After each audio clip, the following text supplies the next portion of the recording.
सुप्रभात सज्जन श्रोते हो. सध्या आपलं निशिदिनी बंद आहे, कारण काही कामे पुण्याला येणं घडलं आहे आणि 7-8 दिवसांनी परत जाणार आहे. कालच श्री वाघमारे साहेबांचा फोन आला, काही आहे का? तर काही आहे का ते बोलले तेव्हा खरं म्हणजे काहीच नव्हतं, आणि काहीच नव्हतं याचा एक अजब गजब अनुभव चालू होता. आता तो अनुभवच आजच्या निशिदिनीचं निरूपण आहे. काही नसलेपणाचा अनुभव, काही नसलेपणाचा अनुभव. तर ऐका, बघा, तुम्हाला सुद्धा असे कधी ना कधी अनुभव येत असतील, पण हे अनुभव लक्षात ठेवण्यायोग्य असतात, ते विसरून जाण्यासारखे नसतात. कधी कधी आपणालाही वाटत असेल की हा अनुभव लिहून ठेवावा, पण आपल्या नेहमीच्या सांसारिक धबडग्यामध्ये, गडबडीमध्ये आपण ते विसरून जातो आणि बऱ्याच वेळेला आपल्या जीवनातील मौलिक साक्षात्काराचे क्षण आपण विसरून जातो, त्याच्या नोंदी ठेवत नाही. आणि वरचेवर अशा गोष्टी जरी घडत असल्या तरी त्या गोष्टीकडे आपलं दुर्लक्ष होतं, आणि तशाच गोष्टी इतरत्र कुठे आपणाला वाचनात आल्या, ऐकण्यात आल्या की अरे, आपणाला वाटतं अरे हे तर माझ्याबाबत बऱ्याच वेळा घडलं आहे, बघा असं काही असतं का? तर आता नमनाला गडावर तेल नको, त्यामुळे प्रस्तावना पुरी झाली. आता विषयाकडे जाऊया. तर जेव्हा काल वाघमारे म्हणाले की काही आहे का, तेव्हा काही नव्हतं. याचा साधा सरळ अर्थ एवढाच होता की इथे पुणे मुक्कामी आल्यानंतर एक एक दिवस राहिलो आणि काल त्यांचा फोन आला. तर त्या दरम्यान मध्यंतरी अशी एक प्रदीर्घ काळ झोपेचा अनुभव आला. आता झोपेचा अनुभव म्हणजे झोपेचा अनुभव हा झोपेत घेता येत नाही, पण तेव्हा जे जाणवलं तेच आता सांगणार आहे. आणि त्या झोपेतून बाहेर आल्यानंतर काही नाही इतकी जाणीव ठळक झाली की तो अनुभव सुद्धा एक सांगण्यायोग्य अनुभव असू शकतो हे जाणवत होतं. परंतु आता ती जाणीव पक्की झाल्यानंतर ही सुरुवात करीत आहे. तर काही 4-5 तास अशी एक झोप अद्भुत लागली की त्या झोपेतून बाहेर आल्यानंतर खरं तर इतकंच जाणवलं की जसे आकाशात अनेक ढग असतात आणि ढगांच्या आकृती असतात, तशीच एक आकृती, मानव आकृती जणू आकाशातून खाली आली आहे. आणि तो ढग अर्थातच पांढरा आहे, म्हणजे ज्याच्यामध्ये काही सबस्टन्स नाही, फक्त पांढरा ढग आहे. म्हणजे कापसाचा ढग असावा किंवा कापसालाच माणसाला आकार मिळावा, अशा तऱ्हेच आपलं काहीतरी असणं पण आहे. आत आणि बाहेर काहीच नाही, फक्त एक वक्राकृती किंवा एक आकृती म्हणून माणसाची आहे. म्हणून आकृती म्हणून माणसाची आहे. बाहेर काही नाही, आत काही नाही. आणि कोऱ्या जागेतून एक कोरं मानवी चित्र इथून तिथून फिरत आहे, कधी बसत आहे, कधी उठत आहे. फक्त नितांत कोरेपण आहे, अंतर्बाह्य कोरेपण आहे.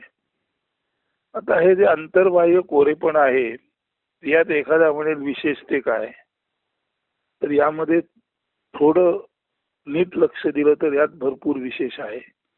कारण हे अंतर्बाह्य कोरेपण हे आपणाला जागेपणी अनुभवास येणं दुर्मिळच, पण जेव्हा आपण झोप म्हणतो तेव्हा सुद्धा ती झोप डीप स्लीप नसेल तर ती झोप डिस्टर्ब झालेली असते. म्हणजे स्वप्नांमुळे ती झोप अव्यवस्थित झालेली असते. आणि स्वप्नातली झोप ही झोपच नव्हे, ती अस्वस्थ विश्रांती आहे. म्हणजे फक्त शय्येवर पडलेलं आणि अस्वस्थपणे वेगवेगळी स्वप्न दिसतायत. ठीक आहे, चांगली असतील, वाईट असतील, पण झोप म्हणायला गेलं तर ती अस्वस्थ विश्रांती अशीच स्वप्नातली झोप असते. आणि खरोखर जी गाढ, अतिगाढ झोप असते, तिचा हा अनुभव आहे. लक्षात ठेवा, अतिगाढ झोपेतून बाहेर आल्यानंतर जवळजवळ एक पूर्ण दिवस कालचा शुभ्र पांढरा ढग, मानवाकृती, आतमध्ये काही नाही आणि ढग तिथे जसा आकाशात फिरतो तसा इथे पृथ्वीवर असं म्हणतात फिरतोय, पण आत आणि बाहेर काहीच नाही, नितळ कोरेपण आहे. आता हे जे नितळ कोरेपण आहे हे काय असू शकेल, त्याचं चिंतन चालू असता असता कृष्णमूर्तींचं वचन आठवलं, everything comes from nothing, everything comes from nothing. आता काही नसण्यातून सर्व कसं येईल हा प्रश्न नेहमी आहेच. असत मधून सत कसं येईल हा प्रश्न आहेच. पण असत आणि सत याचा जो नेहमीचा अर्थ आहे असत म्हणजे अनट्रू आणि सत म्हणजे ट्रू असा अर्थ घेण्याची गरज नाही. असत आणि सत याचा केवळ अर्थ एवढाच आहे की असत भावामध्ये कोणत्याही तऱ्हेचा थिंगनेस, ऑब्जेक्टिव्हनेस, वस्तुरूप, दृश्यरूप, पदार्थरूप, विषयरूप, आशयरूप, अर्थरूप, भावरूप काही काही काही नसतं. आणि असं हे काही काही काही नसणं हे नितांत कोरेपण आहे. आता नितांत कोरेपण जाणवण्यासाठी, ते नितांत कोरेपण जाणवण्यासाठी काहीतरी आकृती लागते. कारण जेव्हा आपण म्हणतो डबा आतून रिकामा आहे, तर डबा आतून रिकामा आहे हे कळण्यासाठी आतून हा जो शब्द आला त्या अर्थी डब्यामध्ये काही नाही असा अर्थ आहे. म्हणून रिकामपण जाणवण्यासाठीच केवळ आणि केवळ आकृतीची गरज आहे. लक्षात ठेवा, रिकामपण जाणवण्यासाठीच केवळ आणि केवळ आकृतीची गरज आहे. म्हणजे कोरा कागद समोर आहे, पण कोरा कागद हा आयताकृती असेल, चौरस असेल, अजून त्याला वेडावाकडा आकार असू शकेल, किंवा पूर्णपणे अस्ताव्यस्त ज्याला नेमक्या परिमिती सांगता येत नाही, चौकोन, चौरस, वर्तुळ, त्रिकोण असं काही सांगता येत नाही असं असू शकेल. परंतु तो ज्या अर्थी कोरा आहे त्या अर्थी तो कागद संपल्यानंतर उरलेली जी गोष्ट आहे ती काहीतरी वेगळी आहे. आणि त्या वेगळ्या गोष्टीत काहीतरी असेल किंवा नसेल तो भाग वेगळा, पण ती वेगळी आहे. म्हणजे कागदाच्या जशा असण्यामुळे कागदाला जी काही परिमिती आहे त्या परिमितीत काही नाही आहे जसं जाणवतं, तसंच कोरेपण जाणवण्यासाठी सुद्धा एक काहीतरी जाणवण्यायोग्य बंदिस्त अशी रेखाकृती लागते. म्हणजे जेव्हा आपण म्हणतो मला आत कोरेपण जाणवतंय, किंवा मला म्हणत नाही, मी म्हणत नाही, फक्त म्हणतो कोरेपण कोरेपण कोरेपण, तेव्हा स्वाभाविक प्रश्न येतो कोरेपण कुणाला जाणवलं. आता कोरेपण ज्याला जाणवलं तो भले त्याचं मनाचं अमन झालं असेल, बुद्धीचं प्रज्ञेत रूपांतर झाले असेल, किंवा बुद्धीचं द्रष्टत्वात रूपांतर झाले असेल, त्याचं हृदय वैश्विक झालं असेल, काही काही काही असेल, किंवा त्याला हृदय मन बुद्धी नाही असं जरी म्हटलं तरी सुद्धा कोरेपण जाणवतं. त्यार्थी जाणीव ही कुठे ना कुठे आत बंदिस्त केलेली असते. म्हणून कोरेपण जाणवताना सुद्धा कोरेपण जिथे जाणवतो तो जो किंचित जाणीवेचा बिंदू आहे तेवढा आणि तेवढाच आकार या विश्वामध्ये आहे. म्हणजे विश्वामध्ये एक आणि एकच जाणीवेचा बिंदू आहे, आणि तोच जाणीवेचा बिंदू, तोच चैतन्याचा बिंदू व्यापक होत होत होत होत होत होत होत त्याने अनेकानेक आकार धारण केलेले आहेत. मग ते किडमुंगीचे असो, डायनासोरसचे असो, हत्तीचे असो, माणसाचे असो, नरनारी कुणाचं असो, किंवा माणसाने आपल्याच आकारातून निर्माण केलेले देवाचे आकार असोत, वेगवेगळे भावनांचे आविष्कार असोत, पद्यपद्य लिखाण असो, हे संपूर्ण संपूर्ण संपूर्ण संपूर्ण सगुण साकार जग आहे. आणि या सगुण साकार जगाच्या पूर्वी जरी कोरेपण असलं तरी ते कोरेपण जाणवण्यासाठी तिथे सुद्धा एक निश्चित बिंदू होता. आणि कोरेपण जाणवणारा हा जो निखळ बिंदू आहे, आता निखळ बिंदू म्हणजे ज्याच्यात खळत्व नाही, दूषितत्व नाही, प्रदूषणत्व नाही, असा एक निकळ बिंदू आहे. आणि तोच बिंदू खरं पाहायला गेलं तर तोच चैतन्याचा बिंदू असीम विराटतेला धारण करतो. आणि असीम विराटतेतूनच वेगवेगळे आकार निर्माण होतात. आणि या वेगवेगळ्या आकारातूनच एखाद्या आकाराला कधी ना कधी असं जाणवतं की आपण अंतर्बाह्य कोरे आहोत. आता अंतर्बाह्य कोरे आहोत म्हणताना आत आणि बाहेर अशी जाणवणारी एक सीमा निश्चित आहे. जरी ती सीमा रेखांकित केलेली नसली तरी ज्या अर्थी जाणवतं त्या अर्थी जाणवणार आत आहे आणि त्याच्या बाहेर काहीतरी आहे. आता जाणवणार आत जिथे आहे त्या जाणीव बिंदूच्या बाहेर अंतर सोडून एक रेखाकृती आहे. ती रेखाकृती म्हणजेच खरं बघायला गेलं तर आकाशात माणसासारखा आकार निर्माण झाला आणि तो माणसासारखा आकार इथे बसलाय. आणि त्या आकाराला एक 7-8 तासाच्या झोपेनंतर फक्त जाणवलं, बराच वेळ जाणवलं, दिवसभर जाणवलं कोरेपण कोरेपण कोरेपण. असं हे कोरेपण एका बिंदू भोवती असलेल्या माणसाच्या आकारात जाणवलं. त्या माणसाच्या आकारात बिंदू आणि बाहेर माणसाचा आकार, मध्ये काहीच नाही. म्हणजे डबा आणि आत काही नाही आणि मध्ये काही नाही हे जाणवतं. म्हणून या मानवाकृती डब्यामध्ये एक जाणीव बिंदू आहे आणि तो जाणीव बिंदू विस्तारत विस्तारत त्याने बाह्य मानवाकृती तयार केली आणि त्या जाणीव बिंदूला फक्त कोरेपण कोरेपण कोरेपण जाणवलं नव्हे, या शरीराच्या बाहेरही तसंच त्याला अथांग कोरेपण जाणवलं. म्हणजे जर सर्वच शरीर नसतील तर तिथे जाणीव बिंदू असेल का नसेल, हा प्रश्न आता आपण कल्पनेने विचारून बघा. म्हणजे जाणीवेचा बिंदू असल्याशिवाय अंतर्बाह्य कोरेपण जाणवत नाही. विकसित होत होत वेगवेगळे देह धारण करतो आणि हा जाणीवेचा बिंदूच सुसंवेद्य बिंदूच वेगवेगळे आकार धारण करतो.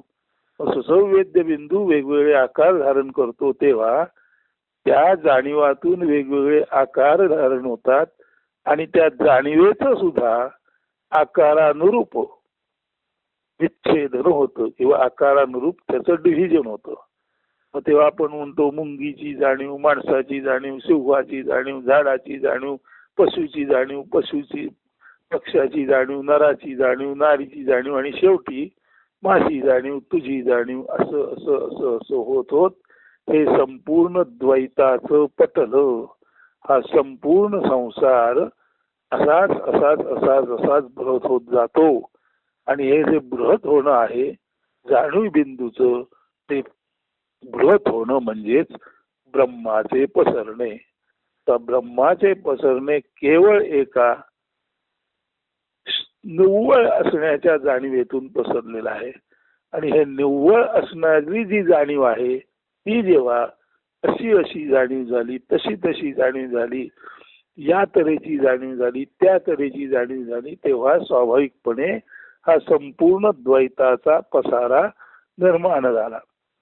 आणि या द्वैताच्या पसाऱ्यातच राजाची जाणीव आहे, रंकाची जाणीव आहे, साहेबाची जाणीव आहे, चाकराची जाणीव आहे, मालकाची जाणीव आहे, धन्याची जाणीव आहे, गुलामाची जाणीव आहे, नोकराची जाणीव आहे, स्त्रीची जाणीव आहे, पुरुषाची जाणीव आहे. सर्व सर्व सर्व सर्व सर्व म्हणजे एकाच जाणीव बिंदूने अनेकानेक आकार, एकाच चैतन्य बिंदूने अनेकानेक आकार धारण केले आणि तो जाणीवेने धारण केलेल्या आकारांमध्ये तो जाणीवेचा बिंदू अमुक तमुक तमुक असा वसला. म्हणजे एकच जाणीव तिने फक्त आकार निर्माण केले, एकच चैतन्य त्याने फक्त आकार निर्माण केले आणि त्या आकारामध्ये मूळ जाणीव बिंदूचा अंशात्मक भाग आत गेला आणि पशुच्या आत पशु जाणीव, माणसाच्या आत मानवी जाणीव, झाडाच्यात वृक्षाची जाणीव, निसर्गाची म्हणून टोटल सृष्टीची जाणीव किंवा प्रकृतीची जाणीव, अशा तऱ्हेने हे सर्व विकसित होत गेलं. आता हे असं का झालं तर याचं कारण एवढंच आहे की जाणीव बिंदू हे शेवटी चैतन्य आहे आणि चैतन्याचा गुणच पसरण्याचा आहे. आणि पसरता पसरता चैतन्य, आता बिंदू जर पसरत पसरत गेला तर त्या बिंदूतूनच स्वाभाविकपणे निर्झर आला, त्याच्यातूनच ओहोळ आला, ओढे आले, सरिता आले, तलाव आले, सरोवर आले, नदी आली, सिंधू आला. म्हणजे बिंदूचा सिंधू जसा व्हावा तसाच जाणीव बिंदू हा एक जाणीवे, तसाच एकच चैतन्य बिंदू हा प्रथम जाणीव बिंदू आणि नंतर तो महाजाणीवांचा महासिंधू. महाजाणीवांचा महासिंधू याचा अर्थच हे जे संपूर्ण दिसणार जग आहे, ज्याला आपण महाकाश म्हणतो, ते हे निर्माण झालं. पण तरी सुद्धा याला महदाकाश म्हणतात. इथे आकाश हा शब्द आपणाला पोकळी कोरेपणात सुचवतो. म्हणून ही सृष्टी असो, हे महदाकाश असो, हे ब्रह्म असो, याचं सूचन आकाश या शब्दाने केलेलं आहे. याचा अर्थ असा आहे की कोरेपण, नितळ कोरेपण, अस्सल कोरेपण हेच खरं आपल्या अस्तित्वाचं सार सर्वस्व आहे. आणि आपल्या अस्तित्वाचं सार सर्वस्व म्हणजे कोरेपण जाणवणं, यालाच खरं तर म्हणायचं की आपण चेतना म्हणून अक्षत आहोत. म्हणजे मूळ चैतन्य म्हणून आपल्यामध्ये कोणत्याही तऱ्हेची जखम नाही, उणीव नाही, प्रदूषण नाही, भेसळ नाही. म्हणून आपलं शुद्ध कोरेपण जाणवणं म्हणजेच आपण विना प्रदूषित अमर्त्य चैतन्य आहोत याची जाणीव होणं. आणि ही जाणीव खरोखरच सदा सर्व काळ आपणाला टिकवून धरता येईल का? आता बोलणाऱ्याला ही जाणीव एका गाढ झोपेनंतर बाहेर आलेल्या स्थितीत झाली. आता गाढ झोपेनंतर बाहेर आलेल्या स्थितीत जर कोरेपणाची जाणीव आहे, तर गाढ झोपेत आपण काही नसतो किंवा आपणाला असण्या नसण्याची जाणीव नसते.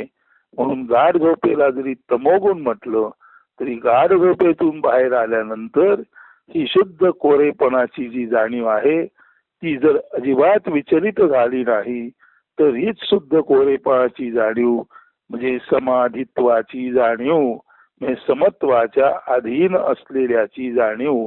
म्हणजे सर्वत्र केवळ केवळ आणि केवळ एकच चैतन्य बिंदू, एकच जाणीव बिंदू. पसरत पसरत अनेकानेक आकार निर्माण झाले, कॅव्हिटीज निर्माण झाल्या, प्रारूप निर्माण झाली आणि त्या प्रारूपामध्ये हाच मूळ चैतन्य बिंदू, जाणीव बिंदू अनेकानेक पद्धतीने जाणीवेच्या पातळीला सुद्धा विकसित झाला नव्हे. तो नुसताच विकसित झाला नाही तर त्या जाणीवेला एक तऱ्हेची उणीव आली. म्हणजे पहिली जाणीव आहे नुसते असणेपणाची. आता आकार धारण केल्यानंतर त्याच जाणीवेमध्ये आकारानुरूप जाणीवेमध्ये विभिन्नता निर्माण झाली. म्हणजे एकच चैतन्याची शुद्ध असणेपणाची जाणीव चैतन्य पुढे जाता जाता आकारामध्ये आत जाऊन बसली आणि ती मी म्हणून केंद्राचं काम करू लागली. आणि तिथे जो मीपणा आहे तो मी तूपणामध्ये म्हणजे माझं तुझेपणामध्ये प्रथम विकसित झाला आणि खरं तर द्वैतामध्ये त्याचा विस्तार झाला. आणि हेच द्वैत खरं मानून याच द्वैताच्या आधारे आपण भांडत आहोत आणि त्या भांडण्यातून विनाश अटळ आहे. म्हणून म्हणावेसे वाटते की जर आपलं कोरेपण आपणाला जागेपणी सतत पाहता आलं तर आणि तरच या शुद्ध चैतन्य बिंदूच्या जाणीवेत होणाऱ्या रूपांतरामुळे निर्माण झालेले हे विविध स्तरीय जग, हे महदाकाश, त्याचं आकाशपण म्हणजे त्याचं निर्मलत्व न सांडता खऱ्याखुऱ्या अर्थाने हे महदाकाश हेच आपल्या संपूर्ण असणेपणाचे अतिविराट रूप म्हणून आपण पाहू शकतो. म्हणून आपल्या कोरेपणाचे विराट रूप ज्याला पाहता आलं त्यालाच खऱ्या अर्थाने यो वै भूमा तत्सुखम नाल्पे सुखम असती. आपल्या विराट कोरेपणाचं दर्शन ज्याला आलं त्यालाच आपण अनुरेणू या ठोकळा असलो तरी आकाशा एवढा विराट आहोत. आणि आकाश आणि अणु हा सारखाच कोरा आहे, हा सारखाच ज्याला आपण म्हणतो प्रदूषण रहित आहे, हा सारखाच निर्मल आहे. आणि अणु असो किंवा आकाश असो, इथून तिथून अवघे मोकळे आकाश अवघी चैतन्याची परिपूर्ती असते.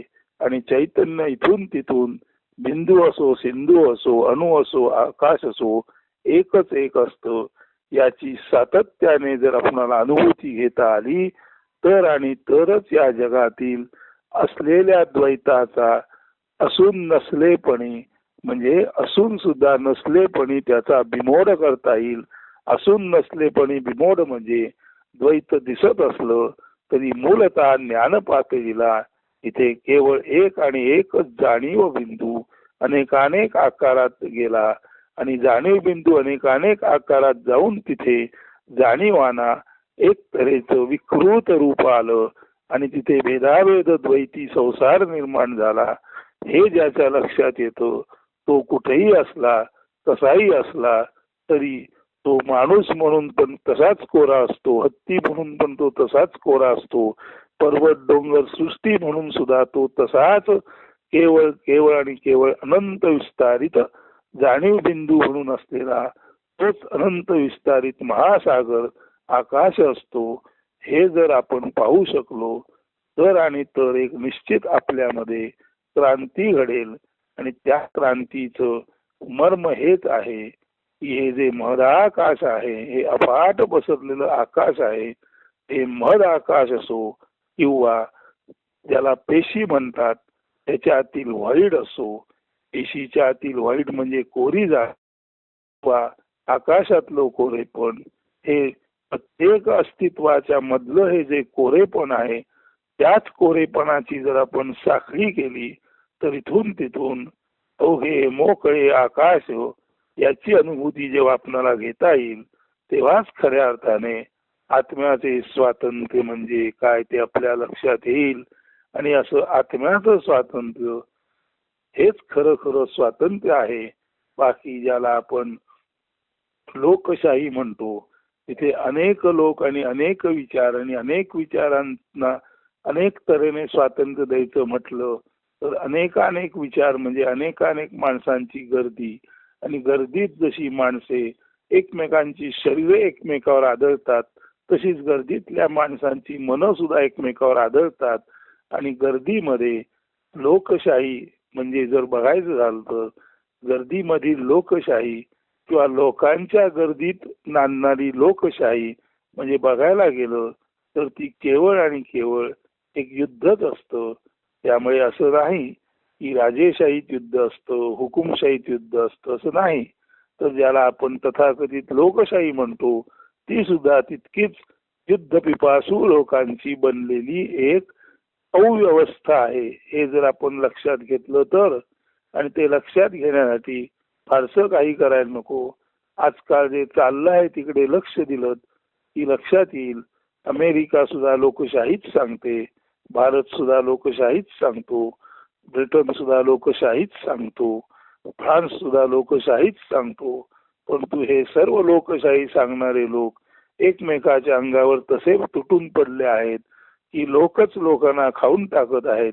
आणि लोकच लोकांना खाऊन टाकून त्यानंतर कधीतरी शुद्ध आकाशाचा अनुभव येण्या अगोदरच या सर्व बिकट अवस्थेच्या आधी जर कुणाला आपल्या आकाश तत्वाचा अनुभव आला तर आणि तरच एव्हरीथिंग कम्स फ्रॉम नथिंग याचा अर्थ नुसताच लक्षात येणार नाही, तर नथिंग टू एव्हरीथिंग जसं आलं तसंच आपण एव्हरीथिंग करून नथिंगकडे जर परत गेलो. मी बिंदूकडून सिंधूकडे जाणं हे जरी सोपं असलं तरी सिंधूकडून बिंदूकडे येऊन सिंधूला जर कळलं की बिंदू आणि आपण एकच आहोत तर जे सुख असेल तेच खऱ्या खोऱ्या अर्थाने या जगातील अत्युच्च दर्जाचं सुख असेल.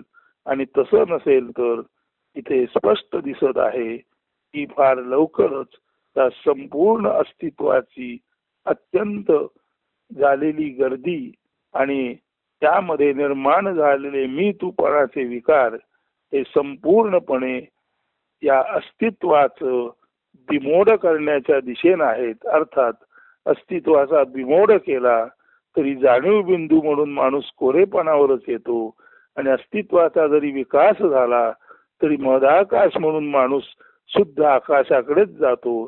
तेव्हा आपण केवळ आणि केवळ आकाशवत आहोत. या दिशेने आपण आपली दृष्टी, ध्यान, चिंतन, मनन, निधिध्यासन नव्हे, केवळ आपण आकाश आहोत इकडेच आपण अक्रिय साक्षीत्वाने पाहू शकलो तर निश्चितच एव्हरीथिंग कम्स फ्रॉम नथिंग याचा खराखुरा अर्थ कळेल. आणि जरी आपण स्वतःला एव्हरीथिंग समजलो तरी आपण नथिंग आहोत हा एक मौलिक संदेश आपणाला समजू शकेल. म्हणून नसलेपणाचे महत्व हेच आजच्या या निरूपणाचे शीर्षक आहे. किंवा नसलेपणातील शुद्ध असलेपण ओळखणे हेच आजच्या या निरूपणाचे महत्व आहे. पहा आपणाला यातून काही जाणवण्यायोग्य, प्राप्त करण्यायोग्य आहे किंवा नाही हे सर्वस्वी तुमचं ऐकणं आणि तुमचं चिंतन यावरच अवलंबून आहे. बघायला गेलं तर हे निरूपण सुद्धा नथिंग मधून एव्हरीथिंग मध्ये कसं आलं हे सांगणार आहे. पण जर नथिंग मधून आपण एव्हरीथिंग मधून येत असू तर आपण एव्हरीथिंग मधून नथिंग मध्ये जाणं हे आपलं कर्तव्य आहे. किंवा असत आणि सत हे शाब्दिक भ्रम आहेत. असत ज्याला आपण म्हणतो असत्य, पण हाच असत असणेपणी असतच असलेले आहे असं जेव्हा आपण म्हणतो तेव्हा हाच असत तणे अशा अर्थी तुम्ही म्हणून असतो. म्हणून नथिंग ज्याला आपण म्हणतो त्याला जरी आपण असत म्हटलं तरी असत मधून सत येऊ शकत नाही. कारण असत याच्यामध्येच केवळ असणे एवढा भाव आहे आणि केवळ असणेपणाचाच भाव विकसित होत ज्याला आपण म्हणतो महदाकाश झालेला आहे. त्यामुळे महदाकाश असो किंवा ऐकणारी एक व्यक्ती असो, इथून तिथून फक्त ओनली टू बी असणे आहे हे लक्षात घ्या. आणि टू बी मधील बी इथेच स्थिर राहा आणि त्याला जो ING चा वॅगिंग टेल म्हणजे हालचाल करणारं जे शेपूट आहे ते मनरूपी शेपूट आहे. ते मनरूपी शेपूट जर ते अमन झालं, गळून पडलं तर ओनली टू बीचा अर्थ आपल्या लक्षात येईल की असत मधूनच सत आलं. याचा अर्थ असा आहे की सत असत हे ट्रू आणि फॉल्स असे शब्द नसून फक्त असणेपणाच बिंदूपासून सिंधूपर्यंत, अणूपासून आकाशापर्यंत विकसित झालेला आहे.